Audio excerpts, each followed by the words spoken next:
नमस्कार दोस्तों, मैं प्रभाकर सर और आप देख रहे हैं प्रभाकर एकेडमी यूट्यूब चैनल।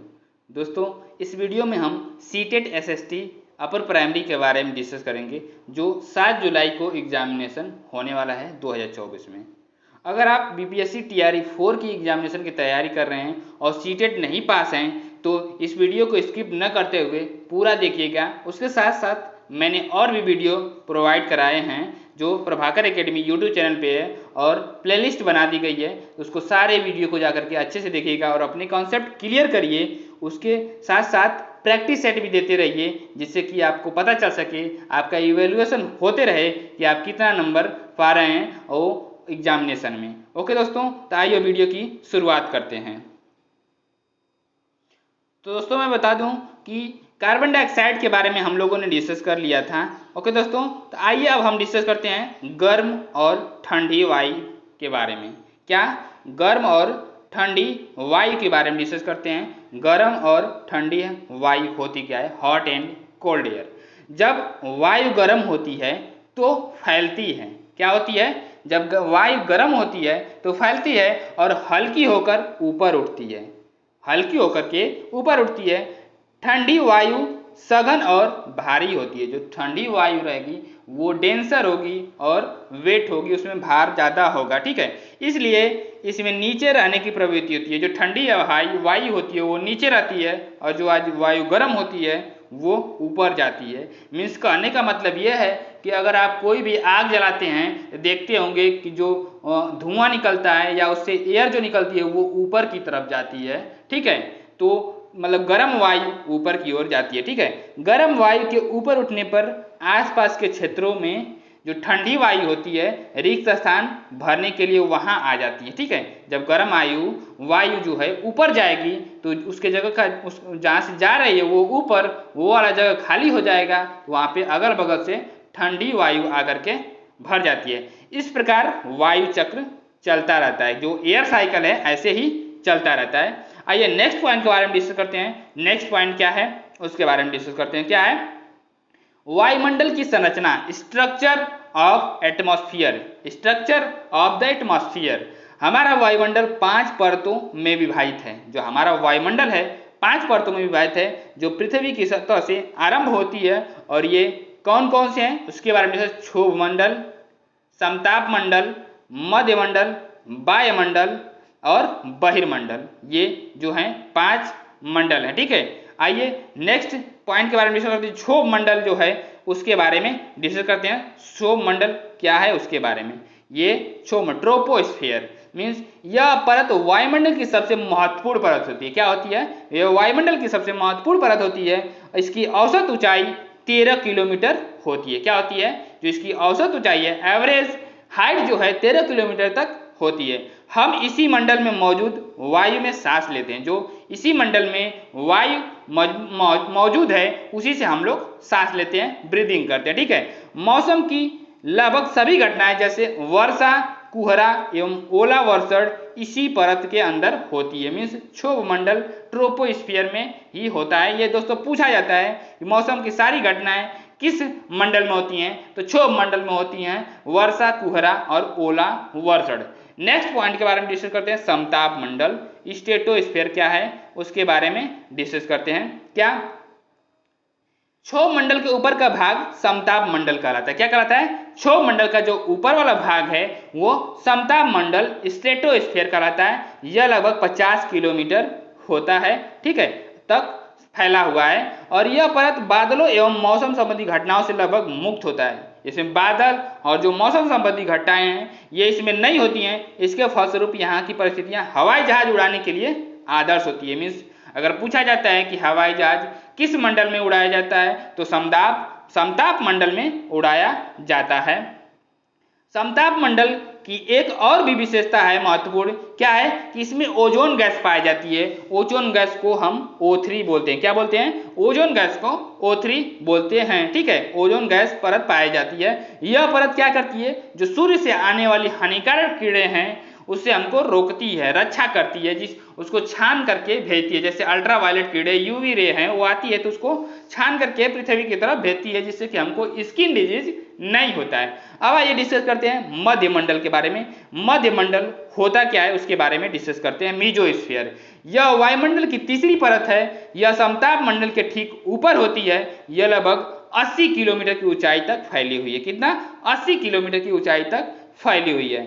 अंतरिक्ष से प्रवेश करने वाला उल्कापिंड जो मेटेराइट्स होते हैं इस परत में आने पर जल जाते हैं। जब ये आएंगे, मतलब कि अंतरिक्ष जब आएंगे मध्यमंडल में, मीन्स ये एटमॉस्फेयर से टकराएगा, जब घर्षण होगा, जब घर्षण हो जाएगा तो उसमें आग लग जाएगा, और जब आग लग जाएगा तो वो जल करके खत्म हो जाएगा। आइए अब बात करते हैं क्या बाह्य वायुमंडल, जो बाह्य वायुमंडल है उसके बारे में डिस्कस करते हैं। थर्मोस्फीयर, बाह्य वायुमंडल में बढ़ती ऊंचाई के साथ तापमान अत्यधिक तीव्रता के साथ बढ़ता है। जब बाह्य वायुमंडल की ऊंचाई बढ़ती जाती है तो उसका तापमान भी तीव्रता के साथ बढ़ता है। आयन मंडल इस परत का एक भाग है। जो आयन मंडल है वायु वायुमंडल का एक भाग है। यह 80 से 400 किलोमीटर तक फैला हुआ है। रेडियो संचार, जो रेडियो संचार रेडियो कम्युनिकेशन होता है के लिए इस परत का उपयोगी होता है। ये जो परत है रेडियो संचार के लिए उपयोगी होती है।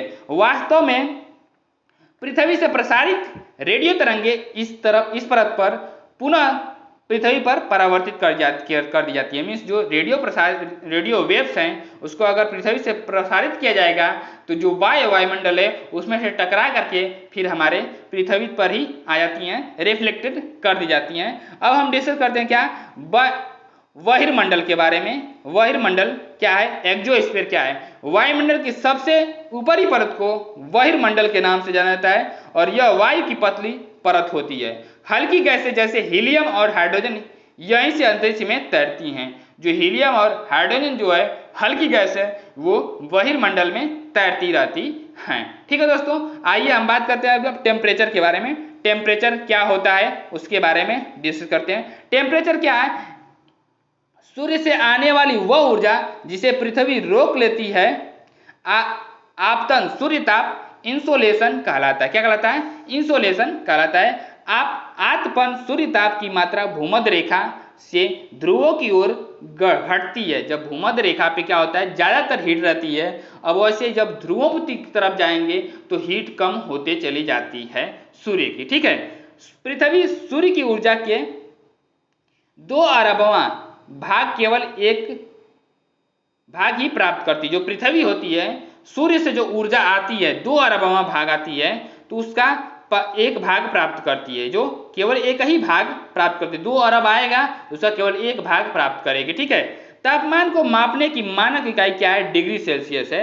Degree Celsius. दोस्तों मैं बता दूं कि तापमान को मापने की 5 इकाइयां होती हैं। कौन कौन होती है? एक तो डिग्री सेल्सियस दिया हुआ है, एक फ़ारेनहाइट होता है, एक केल्विन होता है और रैंकाइन और रीमर होता है। तो ये 5 जो है मापने के क्या है इकाई हैं टेम्परेचर के। ठीक है, इसका आविष्कार एंडर्स ने किया। किसका? डिग्री सेल्सियस का आविष्कार एंडर्स सेल्सियस ने किया था। सेल्सियस पैमाने पर 0 डिग्री सेल्सियस पर जमता है। जो सेल्सियस पैमाना है उसमें जो जल होता है 0 डिग्री सेल्सियस पर जमता है एवं 100 डिग्री सेल्सियस पर उबलता है। ठीक है, आइए दोस्तों नेक्स्ट पॉइंट के बारे में डिस्कस करते हैं। वायु दाब क्या होता है, एयर प्रेशर क्या होता है उसके बारे में डिस्कस करते हैं। पृथ्वी की सतह पर वायु के भार द्वारा, जो पृथ्वी की सतह है उसके पर वायु के भार द्वारा जो दाब लगाया जाता है उसको वायु दाब कहते हैं। वायुमंडल में ऊपर की ओर जब हम जाएंगे, क्या करेंगे, जब हम ऊपर की तरफ जाएंगे, पहाड़ों में जाते हैं, पहाड़ों पर ऊंचाई पे जाते हैं तो क्या होता है कि जो वायु दाब है वो घटते लगता है, गिरने लगता है। ठीक है, समुद्र स्तर पर वायु दाब सर्वाधिक होता है। जो समुद्र स्तर है, सी लेवल है, उस पर सबसे ज्यादा वायु दाब होता है। ऊंचाई पर जाने पर यह घटता है। वायु दाब का क्षैतिज वितरण जो हॉरिजॉन्टल डिस्ट्रीब्यूशन है किसी भी स्थान पर उपस्थित वायु के ताप पर द्वारा प्रभावित होता है। जो टेम्परेचर है वायु दाब उस पर भी प्रभावित होता है। अधिक तापमान वाले क्षेत्रों में वायु गर्म होकर के ऊपर उठती है, यह निम्न दाब क्षेत्र होता है। क्या होता है? जहाँ पे वायु गर्म होकर के ऊपर उठेगी तो वहाँ पे निम्न वायु दाब क्षेत्र होगा, लो प्रेशर एरिया बनता है। ठीक है, निम्न दाब बादल युक्त आकाश एवं नम मौसम के साथ जुड़ा होता है। जो निम्न दाब होता है वहां पे बादल युक्त आकाश और नम मौसम के साथ जुड़ा होता है। नेक्स्ट पॉइंट क्या है इसके बारे में हम लोग डिस्कस करते हैं। क्या कि कम तापमान वाले क्षेत्रों की वायु ठंडी होती है। कैसी होती है? जो कम तापमान वाले क्षेत्र होते हैं उसकी वायु ठंडी होती है। इसके फलस्वरूप यह भारी होती है। जब ठंडी रहेगी तो वो भारी रहेगी। भारी वायु निमज्जित होकर के उच्च दाब क्षेत्र बनाती है। क्या बनाती है? निमज्जित होकर के उच्च दाब क्षेत्र बनाती है। उच्च दाब के कारण स्पष्ट एवं स्वच्छ आकाश होता है। क्या होता है? उच्च दाब के कारण स्पष्ट और स्वच्छ आकाश होता है। वायु सदैव उच्च दाब से निम्न दाब की ओर चलती है। उच्च दाब क्षेत्र से निम्न दाब क्षेत्र की ओर चलती है वायु। ठीक है। वायु चांद पर वायु नहीं है। जो चांद है उस पर वायु नहीं है, इसलिए वहां का वायु दाब भी बहुत कम है। ठीक है। अंतरिक्ष यात्री जब चांद पर जाते हैं तो वे विशेष रूप से सुरक्षित हवा से भरी हुई अंतरिक्ष पोशाक पहनते हैं। जो विशेष रूप में उससे हवा भरी रहती है वो अंतरिक्ष पोशाक पहनते हैं। ठीक है। यदि वे इस अंतरिक्ष पोशाक को न पहने तो अंतरिक्ष यात्रियों के शरीर द्वारा विपरीत बल लगने के कारण उनकी रक्त शिराएं जो हैं फट सकती हैं और जिससे अंतरिक्ष यात्री को रक्त स्रावित हो सकते हैं। क्या हो सकते हैं? और अंतरिक्ष यात्री को रक्त स्रावित हो सकते हैं। ठीक है। वहाँ पे एयर प्रेशर होगा ही नहीं तो उनकी जो नसें होती हैं, नाक की नसें या और कहीं की भी नसें ब्रस्ट हो सकती हैं जिससे कि वहाँ से रक्त स्रावित होने लगेगा। आइए हम डिस्कस करते हैं क्या पवन के बारे में, विंड क्या होता है उसके बारे में डिस्कस करते हैं। उच्च दाब क्षेत्र से निम्न दाब क्षेत्र की ओर वायु की गति को पवन कहते हैं। क्या कहते हैं? उच्च दाब क्षेत्र से, जब उच्च दाब क्षेत्र से निम्न वायु दाब क्षेत्र की तरफ वायु चलती है तो उसको हम पवन कहते हैं। पवन का नाम उसके आने की दिशा के आधार पर निर्धारित होती है। क्या होती है? पवन का जो नाम होता है उसके आने की दिशा से निर्धारित की जाती है। उदाहरण के लिए पश्चिम की ओर से आने वाली हवा को पछुआ बोलते हैं। क्या बोलते हैं? पश्चिम से जो आने वाली हवा होती है उसको पछुआ बोलते हैं, वेस्टर्ली पवन कहते हैं। पवन को मुख्यतः 3 प्रकार से विभाजित किया गया है। क्या है? अस्थायी पवनें क्या होती हैं, परमानेंट विंड्स क्या होती हैं, उसके बारे में डिस्कस करते हैं। परमानेंट विंड क्या होती हैं कि व्यापारिक पश्चिमी एवं पूर्वी पवनें अस्थायी पवनें हैं। ये वर्ष भर लगातार निश्चित दिशा में चलती रहती है। वर्ष भर लगातार निश्चित दिशा में चलती रहती हैं। इससे क्या व्यापार किए जाते हैं। नेक्स्ट पॉइंट के बारे में डिस्कस करते हैं। क्या है कि मौसमी पवनें क्या होती हैं? Seasonal winds. ये पवनें विभिन्न अपनी दिशा बदलती रहती हैं। ये पवनें विभिन्न दिशा में अपनी दिशा को बदलती रहती हैं। उदाहरण के लिए भारत में मानसूनी पवनें बहती हैं। क्या बहती हैं? भारत में मानसूनी पवनें बहती हैं। और नेक्स्ट पॉइंट क्या है? स्थानीय पवनें, लोकल विंड्स। ये पवनें किसी छोटे क्षेत्र में वर्षा या दिन के किसी विशेष समय में चलती हैं। उदाहरण के लिए स्थल एवं समुद्री समीर। क्या? स्थल और समुद्री समीर। ठीक है। नेक्स्ट पॉइंट के बारे में डिस्कस करते हैं। मॉइस्चर आर्द्रता क्या होता है इसके बारे में डिस्कस करते हैं। जब जल पृथ्वी एवं विभिन्न जलाशयों से वाष्पित होकर के, क्या? जब जल वाटर जो होता है, वाटर बॉडीज मीन्स पृथ्वी विभिन्न जलाशयों से वाष्पित होता है तो यह जलवाष्प बन जाता है और वायु में किसी भी समय जलवाष्प की मात्रा को आर्द्रता कहते हैं। जो वायु में किसी भी समय जलवाष्प की जो मात्रा होती है उसको आर्द्रता कहते हैं। जब वायु में जलवाष्प की मात्रा अत्यधिक होती है तो उसे हम आर्द्र दिन बोलते हैं। क्या बोलते हैं? ह्यूमिड डे बोलते हैं। ठीक है। जैसे जैसे वायु गर्म होती जाती है इसकी जलवाष्प धारण करने की क्षमता बढ़ती जाती है। जैसे जैसे गर्म होगी तो उसमें जलवाष्प धारण करने की क्षमता बढ़ती जाती है। इस प्रकार यह और अधिक आर्द्र हो जाती है। आर्द्र दिन में कपड़े सूखने में काफी समय लगता है। हमारे शरीर से पसीना आसानी से नहीं सूखता है। जो हमारे शरीर से पसीना निकलता है वो आसानी से नहीं सूखता है। हम असहज महसूस करते हैं। जब जलवाष्प ऊपर उठता है तो यह ठंडा होना शुरू हो जाता है। क्या हो जाता है? जलवाष्प जब ऊपर उठता है तो ठंडा होना शुरू हो जाता है और जलवाष्प संघनित होकर के ठंडा होकर के जल की बूंदें बनाते हैं। क्या बनाते हैं? संघनित होकर के जल की बूंदें बनाने लगते हैं। बादल इन्हीं जल बूंदों का ही एक समूह होता है। जो जल बूंदें होती हैं बादल उन्हीं का एक समूह होता है। क्या है कि जब जल की ये बूंदें भारी हो जाती हैं, इतनी भारी हो जाती हैं कि वायु में तैर न सके तब ये वर्षण प्रिसिपिटेशन के रूप में नीचे आ जाती हैं। और जब पृथ्वी पर जल के रूप में गिरने वाला वर्षण वर्षा कहलाता है। क्या कहलाता है? वर्षा कहलाता है। ज्यादातर भौम जल जो भूमि का जल है, ग्राउंड वाटर है, वर्षा जल से ही प्राप्त होता है। ग्राउंड वाटर कैसे प्राप्त होता है? तो वर्षा जल, बारिश होगा तो उसी से प्राप्त होता है, जो हमारे पीने योग्य बनता है, मीन्स छन छन करके सीपेज होकर के पूरे पृथ्वी के अंदर चला जाता है। ठीक है, पौधे जल संरक्षण में मदद करते हैं, वाटर कंजर्वेशन में पौधे जो होते हैं मदद करते हैं। आइए नेक्स्ट पॉइंट के बारे में डिस्कस करते हैं कि वर्षा के प्रकार कौन कौन से हैं। क्या दिया गया है? टाइप्स ऑफ रेनफॉल, चक्रवाती वर्षा, संवहनी वर्षा और पर्वतीय वर्षा। 3 टाइप्स ऑफ रेनफॉल हैं। आइए एक एक करके इसके बारे में डिस्कस करते हैं। क्या है कि संवहनीय वर्षा होती क्या है, उसके बारे में डिस्कस करते हैं। संवहनीय वर्षा अधिक तापमान के क्षेत्रों में सतह के अत्यंत गर्म हो जाने के कारण, जो सतह होता है वो अत्यंत गर्म हो जाएगा, तो अधिक तापमान व एवं सूर्य ताप से अधिक प्राप्ति के कारण, सूर्य ताप अधिक ताप प्राप्ति के कारण सतह की हवाएं अत्यधिक गर्म होकर ऊपर उठने लगती। जब गर्म होगी हवा तो ऊपर उठेगी और क्रमशः ठंडी होती जाती हैं, जिससे संघनन की क्रिया होती है तथा कपासी बादलों का निर्माण होता है, जिससे तीव्र एवं मूसलाधार वर्षा होती है। इस प्रकार की वर्षा गर्मियों में या दिन के गर्म समय में प्रायः होती है। जब गर्मियों का समय होता है तो उस समय ज्यादा ये वर्षा होती है, जो संवहनीय वर्षा है। यह विषुवतीय क्षेत्र इक्वेटोरियल तथा खासकर उत्तरी गोलार्ध के महाद्वीपों के भीतर भागों में प्रायः होती रहती है संवहनीय वर्षा। आइए नेक्स्ट पॉइंट के बारे में डिस्कस करते हैं। नेक्स्ट पॉइंट क्या है? पर्वतीय वर्षा। पर्वतीय वर्षा क्या होता है? जब जलवाष्प से लदी हुई गर्म वायु, जब जलवाष्प से लदी हुई गर्म वायु किसी पर्वत या पठार की ढलान के साथ ऊपर चढ़ना होता है तो वायु ठंडी होने लगती है और ठंडी होने से यह संतृप्त हो जाती है और संघनन की प्रक्रिया शुरू हो जाती है। संघनन के पश्चात होने वाली इस प्रकार की वर्षा को पर्वतीय वर्षा बोलते हैं। क्या बोलते हैं? पर्वतीय वर्षा बोलते हैं। यह वर्षा उन क्षेत्रों में अधिक होती है जहां पर्वत श्रेणी समुद्र तट के निकट तथा उसके समानांतर हो।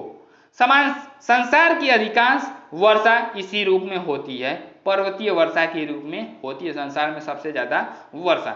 आइए नेक्स्ट पॉइंट के बारे में डिस्कस करते हैं। चक्रवाती वर्षा होता क्या है, इसके बारे में डिस्कस करते हैं। चक्रवाती वर्षा, चक्रवातों के कारण होने वाली वर्षा को चक्रवाती वर्षा बोलते हैं। इस समय जो हमारे वेस्ट बंगाल मतलब बंगाल की खाड़ी में चक्रवात आया हुआ है उसके कारण भी वर्षा हो सकता है। ठीक है, इस प्रकार की वर्षा शीतोष्ण कटिबंधीय चक्रवाती क्षेत्रों में होती है। शीतोष्ण कटिबंधीय चक्रवाती क्षेत्रों में होती है। या चक्रवातों द्वारा होने वाली वर्षा को चक्रवाती या वाताग्री वर्षा कहते हैं।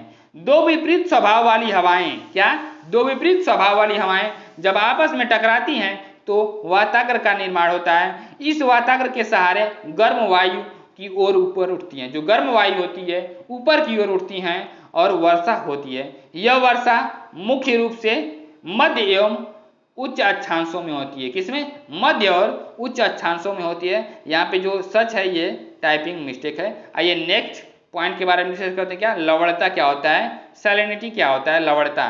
ठीक है, 100 ग्राम जल में मौजूद नमक की मात्रा होती है। क्या? 1000 1 लीटर ग्राम, जो 1 लीटर जो ग्राम जल रहेगा उसमें जो मौजूद नमक की मात्रा होती है उसे हम क्या बोलते हैं? सैलिनिटी बोलते हैं। महासागर सैलिन की औसत लवणता 35 ग्राम प्रति 1000 होती है। महासागर में लवणता जो होती है 35 ग्राम 1000 लीटर ग्राम पानी में होता है। ठीक है, डेड सी जो है इजराइल, क्या? इजराइल के मृत सागर डेड सी में 340 ग्राम प्रति लीटर लवणता होती है। क्या होती है? 1 लीटर में 340 ग्राम वहाँ पे नमक पाया जाता है। तैराक इसमें फ्लोट करते हैं। क्या करते हैं? अगर कोई भी आदमी डेड सी में जाता है तो क्या करता है? तैरता है। ठीक है, इसके बारे में मैं आपको एक टेस्ट भी प्रैक्टिकल करके दिखाऊंगा। आप हमारे YouTube चैनल पे जरूर उसको देखिएगा। ठीक है दोस्तों, क्या है? क्योंकि नमक की अधिकता इसमें सघन बनाती है। जब नमक की अधिकता ज़्यादा रहेगी तो हमारी बॉडी की जो डेंसिटी है उससे ज़्यादा डेंसिटी उस पानी की डेंसिटी हो जाएगा। इसलिए जो हमारी बॉडी जो है उस पानी पे तैरता रहता है। वहाँ पे तो ये भी देखने को मिला है कि जो आदमी अगर उसमें जाता है तो उस पर पेपर भी पढ़ते हैं लोग, बुक भी पढ़ सकते हैं क्योंकि ऊपर तैरते रहते हैं आसानी से। ठीक है, अब क्या है नेक्स्ट पॉइंट, 22 मार्च को विश्व जल दिवस मनाया जाता है। क्या मनाया जाता है?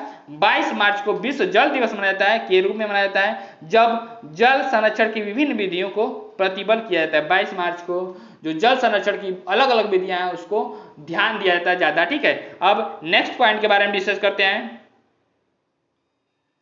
आइए महासागरीय परिसंचरण के बारे में डिस्कस करते हैं, ओशन सर्कुलेशन के बारे में डिस्कस करते हैं। क्या है? ताल एवं झील, पॉन्ड्स और लेक के शांत जल के विपरीत महासागरीय जल में हमेशा गतिमान रहता है। जो महासागर का जल होता है हमेशा गति करता रहता है, मोशन में रहता है। ठीक है, यह कभी शांत नहीं रहता है। महासागरों की गतियों को इस प्रकार का वर्गीकृत कर सकते हैं जैसे तरंग वेव्स, तरंगे, ज्वार भाटा, धाराएं, तूफान में तेजी वायु से चलने वाली विशाल तरंगें उत्पन्न होती हैं। क्या होती हैं? तूफान में तेज वायु चलने से एक विशाल तरंगें उत्पन्न होती है। इनके कारण अत्यधिक विनाश हो सकता है। इनके कारण क्या होता है? अत्यधिक विनाश हो सकता है। भूकंप, ज्वालामुखी उद्गार या जल के नीचे भूस्खलन के कारण महासागरीय जल अत्यधिक विस्थापित होता है। इसके परिणाम स्वरूप 15 मीटर तक की ऊंचाई वाली विशाल ज्वारीय तरंगें उठ सकती हैं।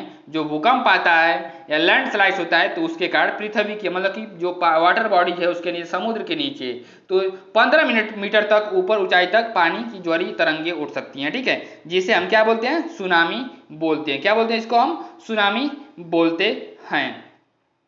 अब तक का सबसे विशाल सुनामी 150 मीटर मापा गया था। कितना मापा गया था?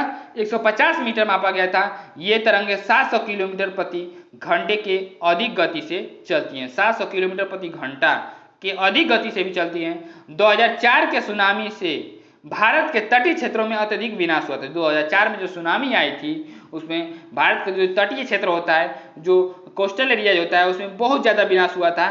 सुनामी के बाद अंडमान और निकोबार द्वीप समूह में इंदिरा पॉइंट डूब गया था। जो इंदिरा पॉइंट अंडमान और निकोबार द्वीप समूह में है वो डूब गया था। ठीक है, जब समुद्री सतह पर पवनी बहती हैं, जो पवन होती हैं समुद्री सतह पर बहती हैं, तब तरंगे उत्पन्न होती हैं और जितनी ही तेज पवन बहती है तरंग भी उतनी ही बड़ी होती जाती है। आइए बार इसके बारे में डिस्कस करते हैं, ज्वार भाटा के बारे में, टाइड्स के बारे में डिस्कस करते हैं। क्या होता है टाइड्स? ठीक है, दिन में 2 बार नियम से महासागरीय जल का उठना एवं गिरना ज्वार भाटा कहलाता है। क्या? दिन में 2 बार नियम से, मतलब कि दिन में 2 बार ये उठेगा ही गिरेगा भी। ठीक है, तो इसको ज्वार भाटा बोलते हैं। जब सर्वाधिक ऊंचाई तक उठकर जल तट के बड़े हिस्से को डुबो देता है उसे ज्वार कहते हैं। क्या कहते हैं? ज्वार। जब समुद्र के किनारे पे ज्यादा मात्रा में पानी आएगा तो इसको हम ज्वार बोलेंगे। ठीक है, और जब जल अपने निम्नतम स्तर तक आ जाता है तो तट के नीचे चला जाता है तो इसे हम भाटा कहते हैं। ठीक है दोस्तों, सूर्य एवं चंद्रमा के शक्तिशाली गुरुत्वाकर्षण बल के कारण, क्या? सूर्य एवं चंद्रमा के शक्तिशाली गुरुत्वाकर्षण बल के कारण पृथ्वी की सतह पर ज्वार भाटे आते हैं। जब पृथ्वी का जल चंद्रमा के निकट होता है, जब पृथ्वी का जल चंद्रमा के निकट होता है उस समय चंद्रमा के गुरुत्वाकर्षण बल से जल अभिकर्षित होता है, जिसके कारण उच्च ज्वार हाई टाइड्स आते हैं। पूर्णिमा, फुल मून एवं अमावस्या के दिन सूर्य, चंद्रमा एवं पृथ्वी तीनों एक सीध में होते हैं और इस समय सबसे ऊंचे ज्वार उठते हैं।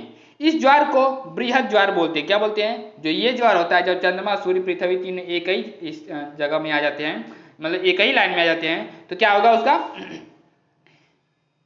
ज्वार बृहद उठ कहते हैं। ठीक है, लेकिन जब चांद अपने प्रथम एवं अंतिम चतुर्थांश में होता है, प्रथम और अंतिम चतुर्थांश में होता है, तो चांद एवं सूर्य का गुरुत्वाकर्षण बल विपरीत दिशाओं में महासागरीय जल पर पड़ता है। परिणाम स्वरूप निम्न ज्वार भाटा आता है। क्या आता है? लो टाइड्स आता है। ऐसे ज्वार को लघु ज्वार भाटा कहते हैं। ऐसे ज्वार को क्या बोलते हैं? लघु ज्वार भाटा बोलते हैं। आइए नेक्स्ट पॉइंट के बारे में डिस्कस करते हैं। नेक्स्ट पॉइंट क्या है? महासागरीय धाराएं। क्या? महासागरीय धाराएं, ओशन करेंट्स। महासागरीय धाराएं निश्चित दिशा में महासागर सतह पर नियमित रूप से बहने वाली जल की धाराएं होती हैं। महासागरीय धाराएं गर्म या ठंडी हो सकती हैं। महासागरीय धाराएं कैसे हो सकती है? गर्म हो सकती है या तो ठंडी हो सकती है। गर्म महासागरीय धाराएं भूमध्य रेखा के निकट उत्पन्न होती है। जो भूमध्य रेखा है उसके जो निकट जो होती हैं गर्म महासागरीय धाराएं उत्पन्न होती हैं एवं ध्रुवों की ओर प्रवाहित होती हैं। ठंडी धाराएं जो होती हैं उच्च ध्रुवों या उच्च अक्षांशों से उष्णकटिबंधीय या निम्न अक्षांशों की ओर प्रवाहित होती हैं। लेब्राडोर महासागरीय धाराएं शीत जल धाराएं होती हैं। क्या होती हैं? शीत जल धाराएं होती है लेब्राडोर महासागरीय धाराएं। ठीक है, जबकि गल्फ स्ट्रीम गर्म धाराएं जो होती हैं वो महासागरीय गल्फ स्ट्रीम जो गर्म धाराएं जल धाराएं हैं, क्या ये गर्म जल धाराएं। ठीक है, महासागरीय धाराएं किसी क्षेत्र के तापमान को प्रभावित करते, जो महासागरीय धाराएं हैं वो किसी भी क्षेत्र को प्रभावित करती है। गर्म धाराओं से स्थलीय सतह का तापमान गर्म हो जाता है, जो स्थलीय सतह होता है उसके तापमान गर्म हो जाते हैं और जिस स्थान पे गर्म एवं शीतल जल धाराएं मिलती हैं वह स्थान विश्व भर में सर्वोत्तम मत्स्य क्षेत्र माना जाता है। मतलब कि मछली वहां पे ज्यादा पाई जाती है। क्या पाई जाती है? जो मछलियां होती है उनकी ब्रीडिंग जो होती है ज्यादा होती है। ठीक है, जापान के आसपास एवं उत्तर अमेरिका के पूर्वी तट पर इसके कुछ उदाहरण हैं जहां पे गर्म एवं ठंडी जल धाराएं जो होती हैं मिलती हैं, वहां कुहरे वाला मौसम होता है। कैसा होता है? जहां पे गर्म और ठंडी जल धाराएं मिलेंगी वहां पे कुहरे वाला मौसम होता है। नेक्स्ट पॉइंट के बारे में डिस्कस करते हैं। क्या? Natural vegetation. नेचुरल वेजिटेशन क्या होता है? प्राकृतिक वेजिटेशन क्या होता है? स्थल की ऊंचाई एवं वनस्पति की विशेषताएं एक दूसरे से संबंधित होती है।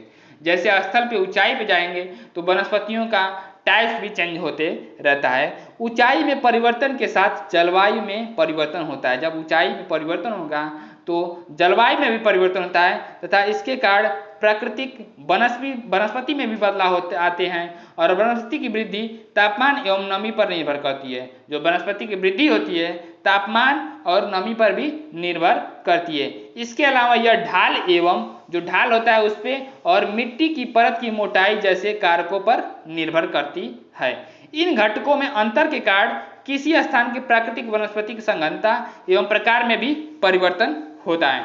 आमतौर पर प्राकृतिक वनस्पति को निम्न मुख्य श्रेणियों में वर्गीकृत किया गया है। जो आमतौर पे जो प्राकृतिक वनस्पति को निम्न मुख्य श्रेणियों में वर्गीकृत किया गया है। अब आइए डिस्कस करते हैं वन के बारे में, फॉरेस्ट के बारे में। क्या है फॉरेस्ट, क्या होता है उसके बारे में डिस्कस करते हैं। वन जो होता है जो वृक्षों के लिए उपयुक्त तापमान एवं परिपूर्ण वर्षा वाले क्षेत्र में उगते हैं। क्या?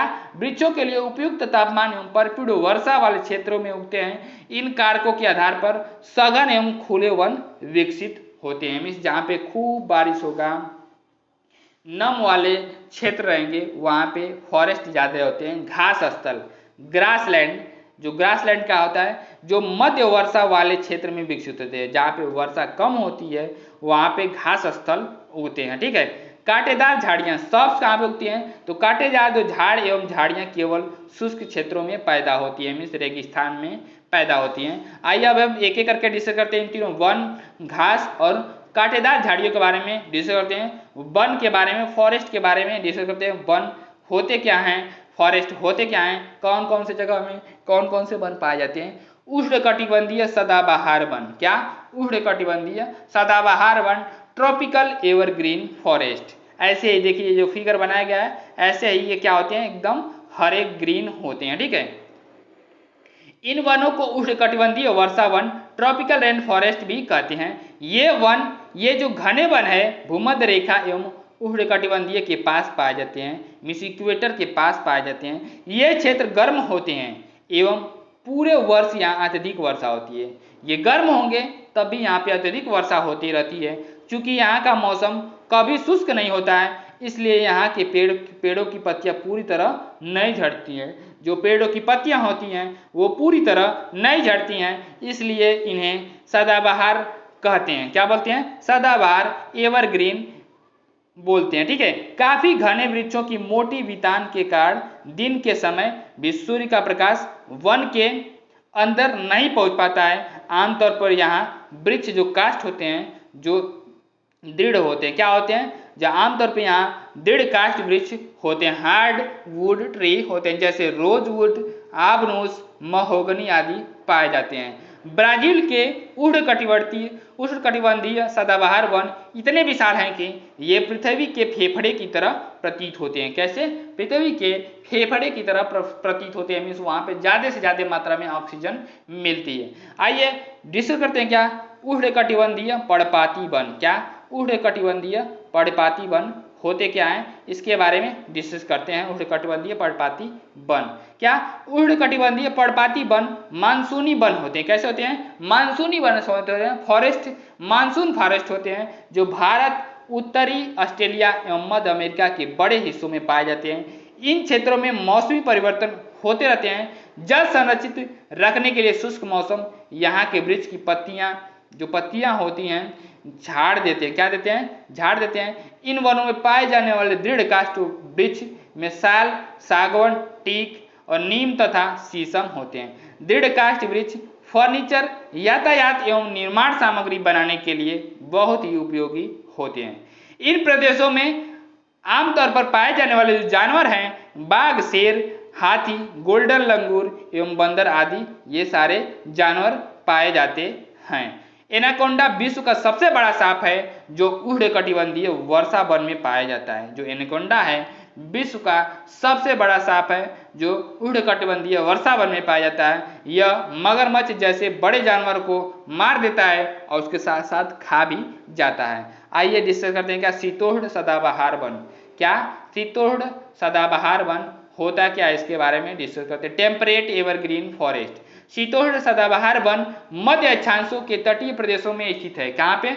मध्य अक्षांशों के तटीय प्रदेशों में स्थित है। ये सामान्यतः महाद्वीपों के पूर्वी किनारों पर पाए जाते हैं, जैसे दक्षिण पूर्व अमेरिका, दक्षिण चीन एवं दक्षिण पूर्वी ब्राजील। यहाँ बांज, चीड़, यूकेलिप्टस जैसे दृढ़ एवं मुलायम दोनों प्रकार के पेड़ पाए जाते हैं। आइए डिस्कस करते हैं शीतोष्ण पर्णपाती वन क्या होते हैं। शीतोष्ण पर्णपाती वन होते क्या हैं? Temperate deciduous forest. उच्च अक्षांश की ओर बढ़ने पर, जब हम उच्च अक्षांश की ओर बढ़ते हैं तो अधिक शीतोष्ण पर्णपाती वन मिलते हैं। ये उत्तर पूर्वी अमेरिका, चीन, न्यूजीलैंड, चिली एवं पश्चिमी यूरोप के तटीय प्रदेशों में पाए जाते हैं। ये अपनी पत्तियां शुष्क मौसम में झाड़ देते हैं और यहाँ पाए जाने वाले पेड़ बांज, एस, बीच आदि पाए जाते हैं। और जानवर कौन कौन से पाए जाते हैं? हिरण, लोमड़ी, भेड़िया यहाँ के आम जानवर हैं। फिजेंट तथा मोनाल जैसे पक्षी भी यहाँ पे पाए जाते हैं। फिजेंट और मोनाल पक्षी यहाँ पे पाए जाते हैं। आइए डिस्कस करते हैं क्या? भूमध्य सागरीय वृक्ष। क्या? Mediterranean tree. ठीक है। शुष्क ग्रीष्म ऋतु में स्वयं को ढाल लेते हैं भूमध्य सागरीय वृक्ष। उनकी मोटी छाल होती है एवं पत्तियां वाष्पोत्सर्जन को रोकती हैं। ठीक है। और भूमध्य सागरीय प्रदेश में मेडिटेरेनियन रीजन क्या होता है, को फलों की कृषि के कारण विश्व का फलों उद्यान भी बोलते हैं। किसको? जो भूमध्य सागरीय प्रदेश है वहां पे फल ज्यादा उगते हैं, इसलिए विश्व का फलोद्यान भी बोला जाता है, विश्व का फलों का बगीचा भी बोला जाता है। आइए डिस्कस करते हैं क्या? शंकुधारी वन। क्या? शंकुधारी वन होते क्या हैं, इसके बारे में डिस्कस करते हैं। ठीक है। शंकुधारी वन उत्तरी गोलार्ध के उच्च अक्षांशों 50 डिग्री से लेकर के 70 डिग्री के 50 डिग्री से लेकर 70 डिग्री के मध्य में भव्य शंकुधारी वन पाए जाते हैं। इन्हें टैगा भी कहते हैं। क्या बोलते हैं? टैगा भी बोलते हैं। ये वन अधिक ऊंचाइयों पर भी पाए जाते हैं। ये लंबे नरम काष्ठ वाले सदाबहार वृक्ष होते हैं। इन वृक्षों के काष्ठ का उपयोग लुगदी बनाने के लिए किया जाता है, जो सामान्यतः अखबारी कागज बनाने में काम आती है। जो लुगदी होती है वो सामान्यतः अखबारी कागज बनाने में काम आती है। ठीक है। नरम काष्ठ का उपयोग माचिस एवं पैकिंग के लिए भी, बक्से बनाने के लिए भी किया जाता है, जैसे चीड़, देवदार आदि इन वनों के मुख्य पेड़ हैं। यहाँ सामान्यतः रजत, लोमड़ी और मिक, ध्रुवीय भालू जैसे जानवर पाए जाते हैं। आइए डिस्कस करते हैं घास स्थल के बारे में, ग्रास लैंड्स के बारे में डिस्कस करते हैं। उष्णकटिबंधीय घास स्थल होते क्या हैं? ट्रॉपिकल ग्रास लैंड्स होते क्या हैं? ये वन भूमध्य रेखा के किसी भी तरफ उग जाते हैं। जो भूमध्य रेखा है उसके दोनों साइड ये उगते हैं और भूमध्य रेखा के दोनों ओर उष्णकटिबंधीय क्षेत्र तक फैले हैं। यह वनस्पति निम्न से मध्य वर्षा वाले क्षेत्रों में पैदा होती है। जो निम्न से मध्य वर्षा वाले क्षेत्र हैं वहां पे ये पैदा होती है। यह घास काफी ऊंची, लगभग 3 से लेकर के 4 मीटर की ऊंचाई तक बढ़ सकती है, जो उष्णकटिबंधीय घास होते हैं। ठीक है। अब फिर क्या का जो सवाना है घास स्थल इसी प्रकार का है। सामान्य रूप से उष्णकटिबंधीय घास स्थल में हाथी, जेबरा और जिराफ, हिरण, तेंदुआ आदि जानवर पाए जाते हैं। आइए डिस्कस करते हैं शीतोष्ण घास स्थल क्या होता है, टेम्परेट ग्रासलैंड क्या होता है उसके बारे में। ये मध्य अक्षांशीय क्षेत्रों, कहाँ पे, मध्य अक्षांशीय क्षेत्रों और महाद्वीपों के भीतरी भागों में पाए जाते हैं। यहाँ की घास आमतौर पर छोटी एवं पौष्टिक होती है। क्या होती है? छोटी एवं पौष्टिक होती है। शीतोष्ण प्रदेशों में सामान्यतः जंगली भैंस, बाइसन, एंटीलोप पाए जाते हैं। ये सब जानवर है वहाँ के, ठीक है। कटीली झाड़ियाँ क्या होती हैं, थॉर्नी बुशेस क्या होती हैं, ये शुष्क रेगिस्तान जैसे प्रदेशों में पाई जाती हैं। कहाँ पे? शुष्क रेगिस्तान मीन्स हॉट डेजर्ट्स में पाई जाती हैं। उष्णकटिबंधीय रेगिस्तान महाद्वीपों के पश्चिमी किनारों पर पाए जाते हैं। महाद्वीपों के पश्चिमी किनारे पर पाए जाते हैं। तीव्र गर्मी एवं बहुत कम वर्षा के कारण यहाँ की वनस्पतियाँ जो होती हैं कम होती हैं। यहाँ जो वनस्पतियाँ होती हैं कम होती हैं, तीव्र जो गर्मी होने के कारण, ठीक है, और कम वर्षा होने के कारण। अब आइए नेक्स्ट पॉइंट के बारे में डिस्कस करते हैं। नेक्स्ट पॉइंट क्या है?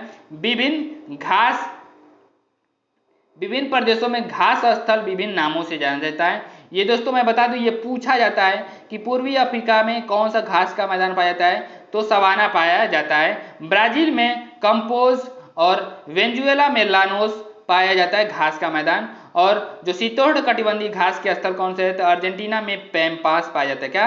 अर्जेंटीना में पैम्पास पाया जाता है। दोस्तों इसको नोट कर लीजिएगा, और ये बार बार एग्जामिनेशन में पूछे जाते हैं जो घास के मैदान है। उत्तरी अमेरिका में प्रेयरीज पाए जाते हैं, और दक्षिणी अमेरिका में वेल्स, और उसके साथ साथ मध्य एशिया में स्टेपीज पाए जाते हैं, और ऑस्ट्रेलिया में डाउन पाए जाते हैं। क्या पाए जाते हैं? ऑस्ट्रेलिया में डाउन घास के मैदान पाए जाते हैं। आइए नेक्स्ट पॉइंट के बारे में सोचते हैं। पोलर रीजन, ध्रुवीय प्रदेश। क्या? ध्रुवीय प्रदेश होते क्या हैं कि यह क्षेत्र अत्यधिक ठंडा होता है। कैसा होता है? अत्यधिक ठंडा होता है। यहाँ बहुत ही सीमित प्राकृतिक वनस्पति वेजिटेशन मिलती है। यहाँ केवल काई, लाइकेन एवं छोटी झाड़ियाँ पाई जाती हैं। क्या पाई जाती हैं? काई पाई जाती है, ग्रीन एल्गी पाई जाती है। ये अल्पकालिक ग्रीष्म ऋतु के दौरान विकसित होती हैं। जो अल्पकालीन ग्रीष्म ऋतु होती है उसके दौरान विकसित होती हैं। इसे टुंड्रा प्रकार की वनस्पति कहा जाता है। ये वनस्पतियाँ यूरोप, एशिया एवं उत्तरी अमेरिका के ध्रुवीय प्रदेशों में पाई जाती हैं। यूरोप, एशिया और उत्तरी अमेरिका के ध्रुवीय प्रदेशों में पाई जाती हैं। यहाँ के जानवरों के शरीर पर मोटा फर एवं मोटी चमड़ी होती है, जिससे ठंडी जलवायु से में सुरक्षित रख सकते हैं अपने आप को, ठीक है। यहाँ पाए जाने वाले कुछ जानवर सील, वालरस, कस्तूरी बैल, ध्रुवीय उल्लू और ध्रुवीय भालू पाए जाते हैं, और बर्फीली लोमड़ी भी पाई जाती हैं। यहाँ के जानवर हैं, ठीक है। आइए डिस्कस करते हैं बस्तियाँ, सेटलमेंट कैसे होता है, यहाँ पे लोग कैसे रहते हैं। वे स्थान जहाँ भवन अथवा बस्तियां विकसित होती हैं उसे बसाव स्थान बोलते हैं। क्या? बसाव साइट बोलते हैं, आदर्श बोलते हैं। बसाव स्थान के चयन के लिए प्राकृतिक दशाएं क्या होती हैं? अनुकूल जलवायु, जल की उपलब्धता, उपयुक्त भूमि, उपजाऊ मिट्टी। जो मिट्टी होनी कैसी चाहिए? वहाँ पे उपजाऊ मिट्टी होनी चाहिए, ठीक है। आइए नेक्स्ट पॉइंट के बारे में डिस्कस करते हैं। नेक्स्ट पॉइंट क्या है कि ग्राम, जो ग्रामीण है, गांव की बस्ती होती है। जो गांव होता है ग्रामीण की बस्ती होती है, जहां लोग कृषि, मत्स्य पालन, वानिकी, दस्तकारी एवं पशुपालन संबंधी कार्य करते हैं। ग्रामीण बस्ती सघन या प्रकीर्ण हो सकती है। कैसी होती है? जो ग्रामीण बस्ती होती है सघन या प्रकीर्ण हो सकती है। सघन बस्तियों में घर के पास पास बने होते हैं। जो घर होते हैं पास पास बने होते हैं, जैसे शहर में आप देखे होंगे वैसे।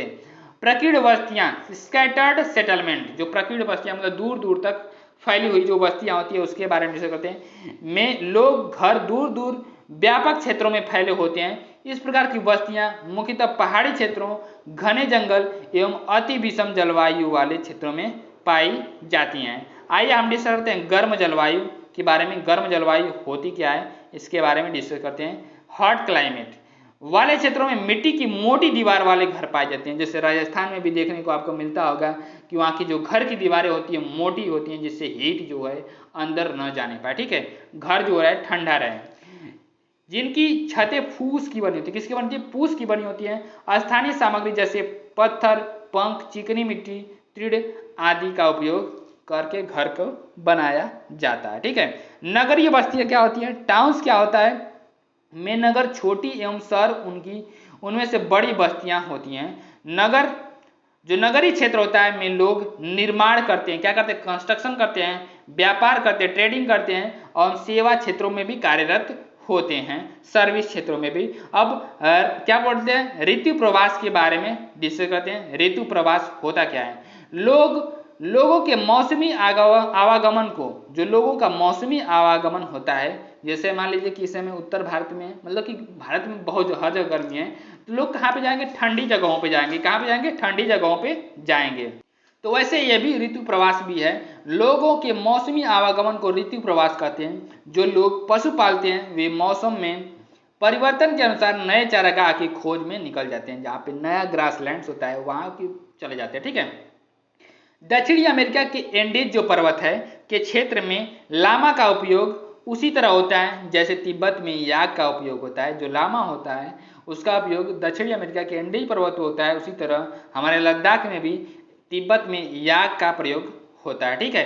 नेक्स्ट पॉइंट के बारे में डिस्कस करते हैं। क्या? परिवहन, ट्रांसपोर्ट के बारे में। ट्रांसपोर्ट सिस्टम क्या है उसके बारे में डिस्कस करते हैं। क्या कि परिवहन के 4 मुख्य साधन हैं। क्या? 4 मुख्य साधन है। कौन कौन? सड़क मार्ग और रेल मार्ग, उसके साथ साथ जल मार्ग एवं वायु मार्ग। 4 ये साधन हैं किसके? ट्रांसपोर्ट के, परिवहन के।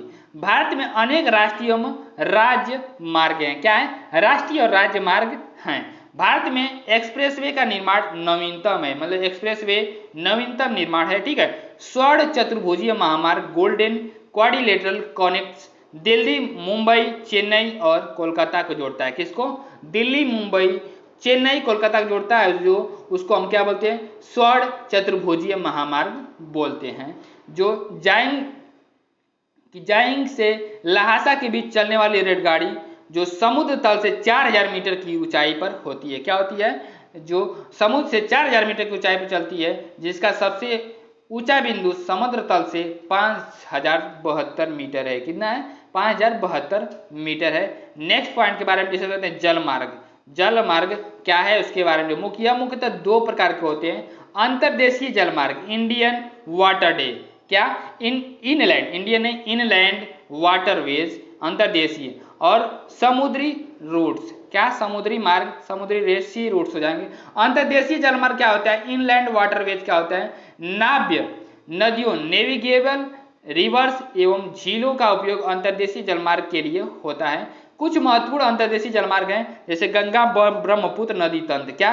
गंगा ब्रह्मपुत्र नदी तंत्र। उत्तरी अमेरिका में ग्रेट लेक एवं अफ्रीका में नील नदी, जो क्या है? अंतर्देशीय जलमार्ग हैं। नेक्स्ट पॉइंट के बारे में डिस्कस करते हैं। क्या? समुद्री जलमार्ग, सी रूट्स क्या हैं? समुद्र एवं महासागरीय मार्गों का उपयोग कर। क्या? समुद्र और महासागरीय मार्गों का उपयोग कर सामान्यतः व्यापारिक माल एवं सामान को एक देश से दूसरे देश में पहुंचाने के लिए करते हैं। ये मार्ग पत्तनों से जुड़े होते हैं, मीन्स बंदरगाहों से जुड़े होते हैं, पोर्ट से जुड़े होते हैं। विश्व के कुछ महत्वपूर्ण पत्तन है। क्या? एशिया में सिंगापुर एवं मुंबई एशिया में, उत्तर अमेरिका में न्यूयॉर्क एवं लॉस एंजलिस, और दक्षिण अमेरिका में रियो डी जेनेरियो, और अफ्रीका में डरबन और केप टाउन, ऑस्ट्रेलिया में सिडनी, और यूरोप में लंदन। ठीक है, ये क्या है? पोर्ट्स हैं। ठीक है। सैटेलाइट्स के संचार से में तीव्रता आई है।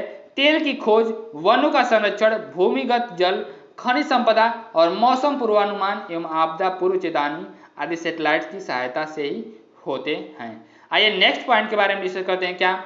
Amazon basin. अमेजन बेसिन होता क्या है कि उष्णकटिबंधीय प्रदेश, ट्रॉपिकल रीजन, जो ट्रॉपिकल रीजन कर्क रेखा और मकर रेखा के मध्य स्थित है। भूमध्य रेखा इक्वेटर के 10 डिग्री उत्तर से 10 डिग्री दक्षिण के मध्य के भाग को भूमध्य रेखीय प्रदेश कहते हैं। अमेजन नदी इसी प्रदेश से होकर बहती है। क्या होती है? जो अमेजन नदी होती है वो इसी प्रदेश से होकर के बहती है। ठीक है। जिस स्थान पर कोई नदी किसी अन्य जल राशि में मिलती है उसे नदी का मुहाना बोलते हैं, रिवर्स माउथ बोलते हैं। अमेजन नदी में बहुत सारी सहायक नदियां मिलकर अमेजन बेसिन का निर्माण करती हैं। यह नदी बेसिन जो है ब्राजील के भागों, पेरू के कुछ भागों और बोलिविया, इक्वाडोर, कोलंबिया तथा वेनेजुएला के छोटे भाग में अपवाहित होती है। ठीक है दोस्तों, आइए नेक्स्ट पॉइंट के बारे में डिस्कस करते हैं। नेक्स्ट पॉइंट क्या है उसके बारे में। जब स्पेन के अन्वेषक थे, एक्सप्लोरर थे, ने इस नदी की खोज की, तब सिर पर सुरक्षा कवच क्या लेकर के? सिर पर सुरक्षा कवच, हेड गियर एवं घास के स्कर्ट पहने कुछ स्थानीय आदिवासी ने उन पर आक्रमण कर दिया था। ठीक है, इन आक्रमणकारियों ने उन्हें प्राचीन रोमन साम्राज्य के अमेजोन्स नामक महिला योद्धाओं के आक्रामक रूप समूह की याद दिला दी थी। ठीक है, इस प्रकार यहाँ का नाम अमेजन पड़ गया। क्या पड़ गया? अमेजन पड़ गया। ठीक है, सहायक नदियां ट्रिब्यूटरीज क्या होती हैं? छोटी नदियां होती हैं जो मुख्य नदी में मिलती हैं आकर के, उसको ट्रिब्यूटरीज बोलती हैं। मुख्य नदी अपनी सहायक नदियों के साथ जिस क्षेत्र से पानी को बहा करके ले जाती हैं वह उसका बेसिन अथवा जल संग्रहण क्षेत्र कहा जाता है। अमेजन बेसिन विश्व का सबसे बड़ा नदी बेसिन है। विश्व का सबसे बड़ा नदी बेसिन क्या है? अमेजन बेसिन है, मीन्स अमेजन नदी है। और विश्व का सबसे लंबी नदी जो है तो वो हमारी नील नदी है। दोस्तों हम अब जो वर्षा वन है, रेन फॉरेस्ट है, इसके बारे में हम लोग कल डिस्कस करेंगे और नेक्स्ट वीडियो में डिस्कस करेंगे।